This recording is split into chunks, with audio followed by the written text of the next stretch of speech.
अस्सलाम वालेकुम दोस्तों, क्या हाल चाल है आपका? ठीक ठाक है। टेक्निकल बंदे पे आपका मेज़बान मोहम्मद आसिफ अफजल हाजिर है।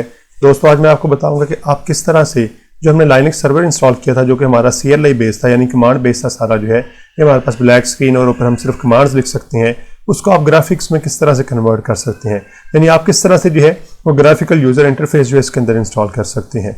चलिए हम स्टार्ट करते हैं। पहले हम लॉगिन कर लेते हैं। जो हमने लास्ट टाइम जो यूज़र ने पासवर्ड रखा था उसी से हम जो है वो लॉगिन कर लेते हैं। यहाँ पर हमने ये लॉगिन कर लिया।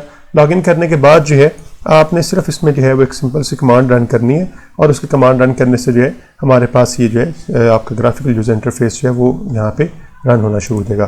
कमांड के लिए मैं जो है ज़रा इसे जूम इन कर लेता हूँ, और जूम इन करने के बाद मैं आपको ज़रा कमांड दिखा दूँगा आपने कमांड क्या लिखनी है। आपने यहाँ पर जो है चूँकि हम यहाँ पे जो है वो यूज़र से कनेक्टेड हैं ऑलरेडी जो है, तो आपने यहाँ पे फिर लिखना है सूडो की कमांड हमारे पास जो है वो सुपर यूज़र के लिए कमांड जो होती हैं उनके लिए हम इस्तेमाल करते हैं।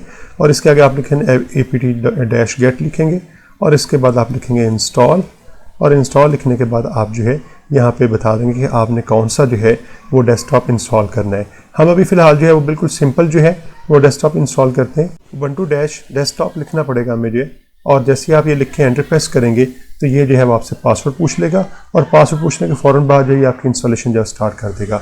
अब अगर आप यहाँ पे देखें तो इसने इंस्टॉलेशन स्टार्ट कर दी हुई है। ये कुछ इंस्टॉलेशन जो है जो इसके पास अपने पास पड़े हुए पैकेजेस जो हैं उनको ये अनपैक कर रहा है, और अनपैक करने के बाद ये आपसे पूछ लेता है कि जब आप जो है वो इंस्टॉल कर लेंगे, इंस्टॉल करने के बाद जो है यहाँ पर आपके पास तकरीबन जो है वो 2321 MB यानी तकरीबन जो है आपकी 2.25 GB की एडिशनल स्पेस जो आपको रिक्वायर्ड होगी। अगर आप ये काम करना चाह रहे हैं तो आप यहाँ पे वाई लिख के एंटर प्रेस कर देंगे। इसके बाद जितने भी काम करना है वो सारा उसने खुद से इंस्टॉल करना है। इसके बाद वो आपसे कुछ नहीं पूछेगा कि आपने जो है वो कोई ऑप्शन येस या नो की नहीं पूछेगा, या आपसे कोई और पाथ वगैरह नहीं मांगेगा, या कोई और कमांड नहीं मांगेगा। बस आपने यहाँ तक आने के बाद जैसे येस जो है वो प्रेस करेंगे तो अब आइए जो है ये आपकी डाउनलोडिंग स्टार्ट कर देगा।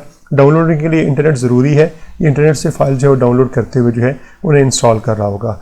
तो आपके पास इंटरनेट की स्पीड अगर अच्छी होगी तो ये ज़रा स्पीड से कर लेगा, वरना अगर आप देखें यहाँ पे ज़रा स्पीड कम आ रही है तो ये 46 मिनट जो है वो दे रहा है। तो 46 मिनट के बाद जो है ये आपका ग्राफिकल यूज़र इंटरफेस जो है वो इंस्टॉल कर देगा, और उसके बाद फिर हम जो है ग्राफिकल यूज़र इंटरफेस को जो है वो इस्तेमाल कर सकते हैं। क्योंकि ये काफ़ी टाइम लेगा ग्राफिकल इंटरफेस इंस्टॉल करते हुए, इसलिए फिर हम जो है वो ग्राफिकल यूज़र इंटरफेस जो इंस्टॉल होकर हमारे पास आ जाएगा उसके ऊपर हम जो है फिर नेक्स्ट अपने लेक्चर से जो है वो काम स्टार्ट कर देंगे।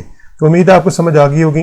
तो वीडियो को ज़रूर लाइक कर दीजिएगा, और अगर अभी तक आपने मेरा चैनल सब्सक्राइब नहीं किया तो प्लीज़ मेरे चैनल को सब्सक्राइब कर दें, और साथ में लगे बेल के आइकन को ज़रूर प्रेस कर दीजिएगा, ताकि मेरे आने वाली नई जितनी भी वीडियोज़ हैं उनके नोटिफिकेशन आप तक वक्त पे पहुँचते रहें।